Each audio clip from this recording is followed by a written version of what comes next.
Okay, the question is, why cell is the unit of structure and function? तो इसका जवाब बहुत simple सा आंसर है। सेल चूंकि यूनिट है, तो यूनिट्स जो हैं पहले नंबर पे तो स्ट्रक्चरल यूनिट। इसका मतलब क्या है? बिल्कुल इसी तरह से कि जैसे बहुत से बिल्डिंग्स हमारे इर्द गिर्द छोटे छोटे यूनिट्स ब्रिक्स पे मुश्तमिल हैं, ईंटों से बनी हुई हैं या ब्लॉक से बनी हुई हैं, बिल्कुल इसी तरह हमारे जो अज्साम हैं, जो हमारी बॉडीज़ हैं, they are also composed of cells. तो साख के एतबार से हमारी बॉडी के अंदर एक बहुत बड़ी वैरायटी मौजूद है। हमारी बॉडी के अंदर मसल सेल्स हैं, स्किन के अंदर एपिथेलियल सेल्स हैं, आंखों के अंदर कोन्स और रॉड्स के सेल्स हैं। लेकिन ये सब के सब सेल्स चूँकि बना रहे हैं साख्तों को, इस वजह से हम कहते हैं these are the structural units. फिर इसी तरह हर सेल एक स्पेसिफिक फंक्शन परफॉर्म कर रहा है। मसलन जैसे अभी मैंने आपको बताया, मस्कुलर सेल्स जो हैं ये हमारी बॉडी की मूवमेंट्स को कंट्रोल कर रहे हैं। ओके, ये जो हमारा पूरे का पूरा ढांचा है, इनकी जितनी भी हरकतें हम लोग परफॉर्म करते हैं वो स्मॉलेस्ट मूवमेंट्स हैं। हमारी आईलिड्स की मूवमेंट्स हो सकती हैं या हमारी बॉडी की जो बड़ी मूवमेंट्स हैं, मूव करना और रनिंग और जितने भी हम लोग एथलेटिक एक्टिविटीज़ परफॉर्म करते हैं, उस सब के अंदर मसल्स का एक बड़ा अहम किरदार है। तो दैट्स वाई हम कह सकते हैं कि the cells are the functional units. फिर इसी के लिए एक और पॉइंट मैं आपको बताता चलूँ, और वो क्या है कि the cells they can perform almost all of the activities of life. That's why they are known as functional unit. For example, respiration है, for example, metabolic activities हैं, और digestion है, enzyme activities हैं, ये सब के सब चूँकि perform कर रहा है cell, तो that's why it is also known as the functional unit. Okay? यहाँ पे multicellular organization की अगर हम बात करें तो एक बड़ा ही technical point है, that is known as division of labor. Because humans and plants, they are multicellular living organisms. तो जो multicellular living organisms हैं, उनके अंदर ऐसा तो नहीं है कि सारे का सारा जानदार एक ही तरह के सेल्स का बनाओ। हमारे अंदर एक वैरायटी है, एक डाइवर्सिटी है सेल्स की। तो जितनी इकसाम के सेल्स हैं, उतनी ही तरह के फंक्शंस परफॉर्म कर रहे हैं, लेकिन एक यूनिफाइड गोल के लिए। और यूनिफाइड गोल क्या है कि अगर मैं अपनी बॉडी को ऑर्डर देता हूँ कि आई हैव टू सर्वाइव, मुझे ज़िंदा रहना है, तो उस ज़िंदा रहने के लिए मेरा डाइजेस्टिव सिस्टम भी काम कर रहा है। डाइजेस्टिव सिस्टम के अंदर बहुत सारे टिश्यूज़ काम कर रहे हैं, उन बहुत सारे टिश्यूज़ के अंदर बहुत सारे सेल्स काम कर रहे हैं, और वो सेल्स मिल के काम कर रहे हैं। This is known as division of labour. Digestive system, respiratory system, the gaseous exchange system, the nervous system, the muscular system, the skeletal system, ये सब सिस्टम्स जो हैं मिल के काम कर रहे हैं। और इन सब सिस्टम्स के अंदर इनके इंडिविजुअल सेल्स, जो इनफरादी सेल्स हैं, वो सब के सब मिलजुल के काम कर रहे हैं, लेकिन एक गोल को अचीव करने के लिए। तो इसलिए हम कहते हैं this is known as division of labour. Alright, so इसकी ईजीएस्ट डेफिनेशन मैं आपको बताता हूँ कि how you can define the division of labour. The cells are specialized to perform different but specific functions. Alright, मुख्तलिफ इक़साम के सेल्स हैं, लेकिन मुख्तलिफ फंक्शंस परफॉर्म कर रहे हैं, और बॉडी जो लिविंग ऑर्गेनिज्म है उसका एक यूनिफाइड गोल है जिसको अचीव करना है। This is known as division of labour. इसको अगर हम इंडिविजुअली एनिमल्स और प्लांट्स के कुछ सेल्स की एग्जांपल से समझें तो मज़ीद आपको अच्छी तरह से समझ आ सकती है। इसके लिए मैं कुछ एग्जांपल्स दे रहा हूँ एनिमल सेल्स की, और फिर इसके साथ ही साथ कुछ एग्जांपल्स हम लेंगे प्लांट सेल्स की। So number 1 in animal cells, अभी जैसे कि मैं एक्सप्लेन कर रहा था, the first one are the muscle cells. Muscle cells primarily their function is to contract and relax. Contraction and relaxation. Contract और relax करने की वजह से हमारी bones, हमारा skeleton हरकत में आ जाता है, और जिसकी वजह से हम बहुत सारी activities, बहुत सारे जो अपने normal routine के काम हैं वो perform करने के काबिल हो सकते हैं। Okay students, the second one is the nervous cell, और इंडिविजुअल है तो इसलिए हम कहेंगे nerve cell. The nerve cell, what is it doing inside the human body? हमारी कोऑर्डिनेशन को कंट्रोल कर रहे हैं बहुत सारे नर्व सेल्स मिलकर। तो कोऑर्डिनेशन को कंट्रोल कर रहे हैं, तो इसके लिए हम लिखेंगे यहाँ पे कंडक्शन ऑफ इम्पल्सेस। इम्पल्सेस वो मैसेजेस जो बॉडी से ब्रेन की तरफ और ब्रेन से वापस इफेक्टर्स की तरफ यानी कि मसल्स और ग्लैंड्स की तरफ जा रहे हैं, that are known as impulses. Alright, अब मसल सेल्स हैं, फिर उसके बाद नर्व सेल्स की हमने बात की है। Number 3 we have glandular cells. Glandular cells, they are responsible to produce different types of secretions. इसके लिए कोई एग्जांपल आ रही है आपके ज़हन में? Yes, we can say the gastric cells. Gastric cells inside the stomach, जो हमारे स्टमक के अंदर gastric cells हैं, they are releasing the gastric juice. Gastric juice की वजह से हम अपना खाना हजम करने के काबिल हो सकते हैं। Alright, then Number 4 red blood cells, इसकी वजह से हमारा खून जो है वो हमें रेड कलर में नज़र आ रहा है। They can also be abbreviated as RBCs, red blood cells. तो red blood cells का क्या फंक्शन है? बहुत सिंपल सा आसान सा फंक्शन है इनका हमारी बॉडी में, और क्या है? Transport of oxygen. ऑलराइट, हमारे लंग्स में से जो एयर इनहेल की है हमारी बॉडी ने, उसमें से ऑक्सीजन को अपने ऊपर अटैच करना और पूरी बॉडी के अंदर ट्रांसपोर्ट करवा देना। This is the function of the red blood cells. Alright, तो अब आपको अंदाज़ा हो गया होगा कि कोई भी एक तरह के सेल हमारी बॉडी में कोई एक फंक्शन परफॉर्म नहीं कर रहे, बल्कि डिफरेंट सेल्स हैं जो डिफरेंट फंक्शंस परफॉर्म कर रहे हैं, लेकिन हमारी बॉडी जो है एज अ होल सर्वाइव कर रही है, तो हम कहेंगे this is division of labour. Alright, फिर कुछ एग्जांपल्स इसी तरह हम ले लेते हैं प्लांट्स में से। So the plant cells, कोई एग्जांपल्स आपके माइंड में आ रही हैं? Alright, the first one is the xylem. Xylem and phloem, मशहूर ज़माना compound tissues इनको हम बोलते हैं, but individually they are also made up of cells. तो हम कहेंगे xylem cells and phloem cells. Alright, xylem is responsible for conduction of water and dissolved minerals inside it. Okay? एक अहम बात मैं यहाँ पे बताता चलूँ आपको कि जाइलम में हमेशा जो वाटर का फ्लो है that is known as unidirectional flow, वो हमेशा रूट्स से लीव्स की तरफ या अपर एरियल पार्ट्स की तरफ होता है, तो that is known as unidirectional flow of water. Okay? The second conducting cells inside the plants, they are phloem cells. Phloem, they are responsible for translocation of sugars. Okay? Sugars को एक जगह से दूसरी जगह लेके जाना। Sometimes leaves अगर sugars बना रहे हैं तो वहाँ से वो शुगर्स को उठाएंगे और किसी दूसरी जगह जाके स्टोर कर देंगे, और बाज़ औक़ात ऐसा भी होता है कि स्टोर्ड जगह से शुगर को उठाया जाए और किसी और जगह पे जाके डंप कर दिया जाए। This is the function of the phloem. Alright, then number 3 वो टिश्यूज़ जिनकी वजह से शुगर्स बन रही हैं, that is known as chlorenchyma. Okay, chlorenchyma are responsible for synthesis of glucose inside the leaves. Okay, chlorenchyma, इसके नाम से आपको आइडिया होना चाहिए कि it is the chloroplast and chlorophyll containing cell. Then sclerenchyma.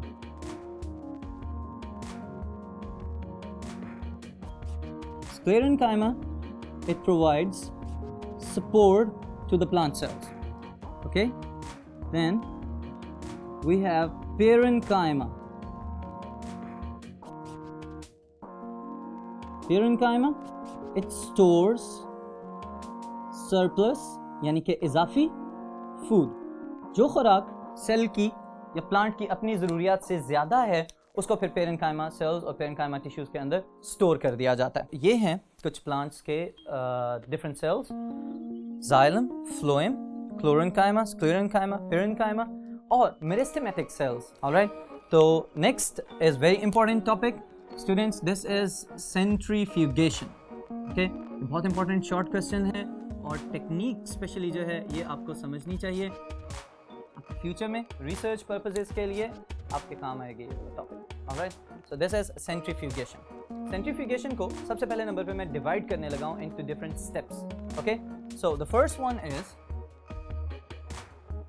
Isolation. इसको समझें कि ये क्या चीज़ है।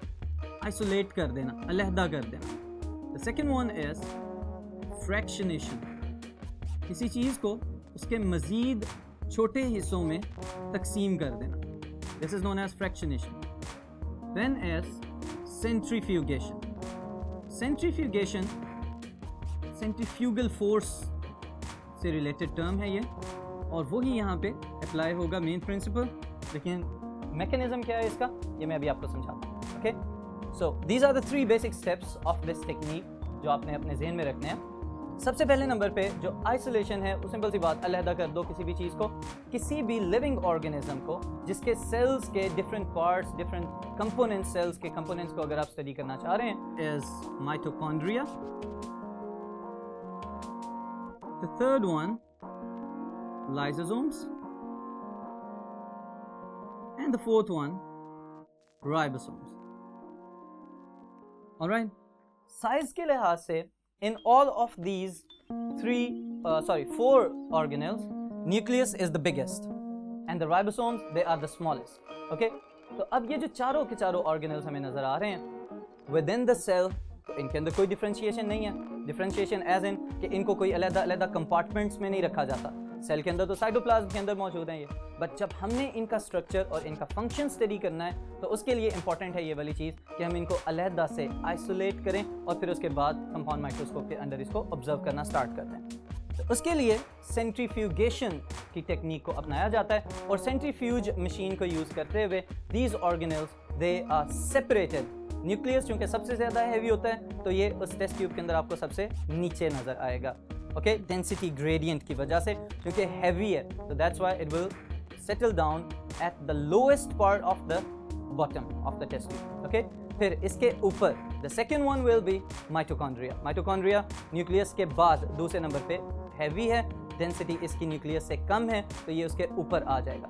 फिर उसके बाद lysosomes, and because the ribosomes are the lightest in these 4 organelles, सबसे ज़्यादा हल्के, तो वो हमें टॉप के ऊपर नज़र आएंगे। फिर इनको वहाँ से आइसोलेट किया जाएगा और हम अपने ऑब्जर्वेशंस के लिए इनको कंपाउंड माइक्रोस्कोप या इलेक्ट्रॉन माइक्रोस्कोप के नीचे लेके जा सकते हैं। ऑलराइट, ये टेक्निक अभी यहाँ पे आपको बड़ी डिटेल में मैं दिखाने लगा हूँ कि सबसे पहले नंबर पे हम कुछ टिश्यूज़ के सैंपल्स लेते हैं। उन सैंपल्स को किसी भी ब्लेंडर के अंदर या ग्राइंडर के अंदर रख के अच्छी तरह से मिक्स कर दिया जाता है। Okay, that is known as homogenization, कि हम एक होमोजेनाइज्ड मिक्सचर बना लेते हैं जिसमें सेल्स का और उनके टिश्यूज़ का जो आपस का फ़र्क है वो देखने से हमें नज़र नहीं आता, तो हम कहते हैं हमने इसको होमोजेनाइज कर लिया। ऑलराइट, यहाँ पे एक बात बड़ी इंपॉर्टेंट है कि दिस होल थिंग, जो भी हम मीडियम वगैरह यूज़ कर रहे हैं, it should be kept at low temperature. Low temperature पे क्यों रखा जाता है? ताकि एंजाइम एक्टिविटी स्लो रहे और इंटरनल जो ऑर्गेनल्स या सेल्स जो हमने स्टडी करने हैं वो कहीं डीनेचर ना हो जाए। ओके, तो इस वजह से लो टेम्परेचर पे रखा जाएगा। फिर उसके बाद स्टूडेंट्स, जो नेक्स्ट स्टेप हमारा है वो क्या है कि जब अच्छी तरह उसको डिसरप्ट कर लें या होमोजेनाइज कर लें, फिर उसमें से कुछ सैंपल्स लें और एक मीडियम लिया जाएगा। फॉर एग्जांपल सुक्रोज सोल्यूशन हो सकता है, अगर न्यूक्लिक एसिड्स को स्टडी कर रहे हैं तो सीजियम क्लोराइड सोल्यूशन लिया जा सकता है, या फिर सिंपली वाटर को भी लिया जा सकता है, जिसके साथ हमने उनकी डेंसिटी को कंपेयर करना है कि उस मीडियम से हैवियर है या लाइटर है। ये चीज़ हम बाद में डिसाइड करते हैं। ऑलराइट, तो अब क्या किया जाएगा, इसमें से कुछ सैंपल्स लें और इन सेंट्रीफ्यूज टेस्ट ट्यूब्स के अंदर पुट कर दिया जाए। अब जैसे ये सैंपल्स आप पुट करेंगे उसके बाद इनको फिक्स किया जाए मशीन के अंदर, और मशीन के अंदर जो सेंट्रीफ्यूज मशीन है उसके अंदर फिक्स करने के बाद आप इस सेंट्रीफ्यूज मशीन को चलाना स्टार्ट कर दें। ऑलराइट, मैं अगेन इन्हीं चारों ऑर्गेनल्स पे आऊँगा। अब जब हम इसको ऑब्जर्व करते हैं, जब हम इनको स्टडी करेंगे, सेंट्रीफ्यूज मशीन आप पहले नॉर्मल सी स्पीड पे चलाएं और फिर उसके बाद जो है उसकी आहिस्ता आहिस्ता आहिस्ता स्पीड बढ़ाते चले जाएं। तो अब क्या होगा, होमोजेनाइज हमने पहले से कर लिया हुआ है, बहुत सारे जो उसके इंटरनल ऑर्गेनल्स हैं उनकी डिसरप्शन का प्रोसेस कंप्लीट हो चुका हुआ है। अब क्या होगा कि जैसे ही आप सेंट्रीफ्यूज मशीन को कुछ देर के लिए चलाएंगे, उसके बाद उसको बंद करेंगे, तो फिर टेस्ट ट्यूब्स को सेपरेट कर लिया जाएगा। जब टेस्ट ट्यूब्स को अलहदा से हम ऑब्जर्व करेंगे बाहर निकालने के बाद, तो अगेन वही रिजल्ट्स नजर आएंगे जो अभी मैंने आपको बताए थे. Nucleus is the heaviest according to the density, तो nucleus will be at the bottom. Okay, उसके ऊपर माइटोकॉन्ड्रिया, उसके ऊपर lysosomes and at the top ribosomes. So this whole technique is known as centrifugation. All right? So इसको अगर लिखना पड़े तो किस तरह से लिखेंगे, ये स्टूडेंट्स मैं आपके लिए यहाँ पे मेंशन कर देता हूँ इसकी statement. Centrifugation is what? It is a process in which the cells are homogenized, or you can say disrupted, and then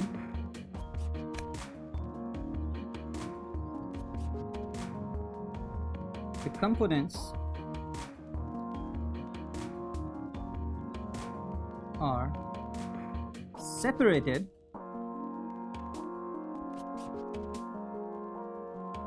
by spinning the cells at normal speed and the components that are now organelles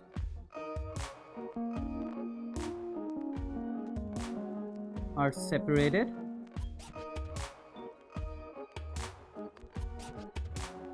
due to their density gradients. All right, students, this is centrifugation. Okay, sometimes ऐसा भी possible है कि कुछ components जो कि cell के अंदर उसके different organelles के साथ attached हैं वो इतने इजीली अलहदा नहीं होते नॉर्मल स्पीड पे, तो उसके लिए फिर हमें सेंट्रीफ्यूज मशीन की स्पीड बहुत ज़्यादा तेज़ करनी पड़ती है. जब हम उसकी स्पीड बहुत ज़्यादा तेज़ करते हैं तो उसके लिए फिर टर्म यूज़ की जाती है अल्ट्रा सेंट्रीफ्यूगेशन.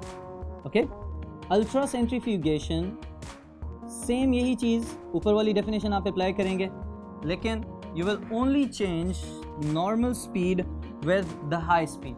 आप सिर्फ लिखेंगे कि नॉर्मल स्पीड की बजाय हाई स्पीड पे अगर डिफरेंट कंपोनेंट्स को सेपरेट किया जाता है विद इन द सेल्स, तो फिर हम कह सकते हैं कि this is known as ultra centrifugation. Alright, next there is another short question. This short question is what are the basic components of a cell. What are the basic components of a cell? किसी भी cell के कितने बुनियादी components हो सकते हैं. Okay, अब जो बेसिक कंपोनेंट्स हैं प्रीवियस सेशन में ये बात मैं आपको बता चुका हूँ. According to Schleiden and Schwann there are 3 basic components of a eukaryotic cell. Plasma membrane, the outermost boundary, the cytoplasm, the gelatinous material within the plasma membrane, and the third one is the control center of the cell, that is nucleus. A plasma membrane eukaryotic prokaryotic cells में common feature है. Cytoplasm itself, it's a common feature. Nucleus की base पे the living organisms they have been classified into 2 basic streams. 2 बड़ी classes बना दी गई हैं cellular organization की बुनियाद पे, and they can be classified as types of cells. और types of cells की वजह से living organisms have been classified. All right, so the first one are prokaryotes. The second one are eukaryotes. Prokaryotes, they are made up of primitive type of cells. पुरानी किस्म के sales हैं इनके पास, और किस वजह से इनको हम कह रहे हैं कि they belong to the primitive class of the organization? वजह इसकी है they lack a definite nucleus. इनके पास वेल डिफाइंड न्यूक्लियस मौजूद नहीं है.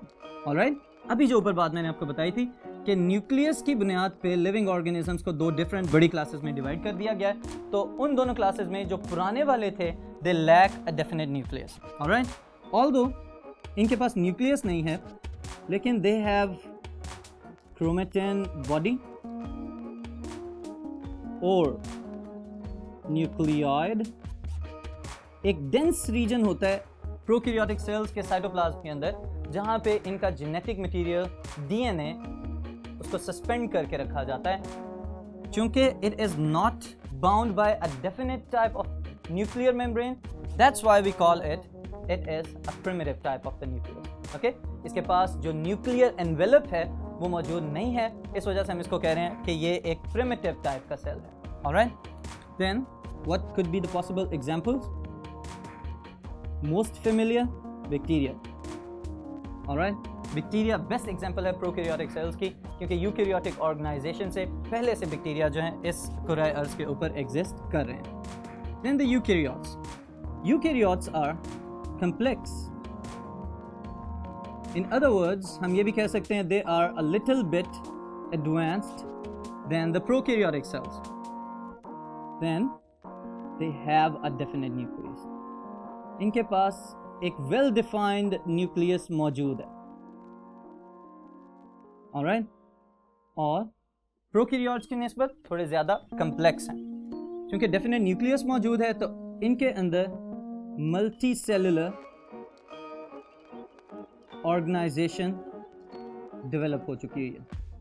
ऑलराइट, ये किस तरह से डेवलप हुई है, न्यूक्लियस का क्या रोल है, हम डिटेल में देखेंगे आने वाले सेशंस के अंदर.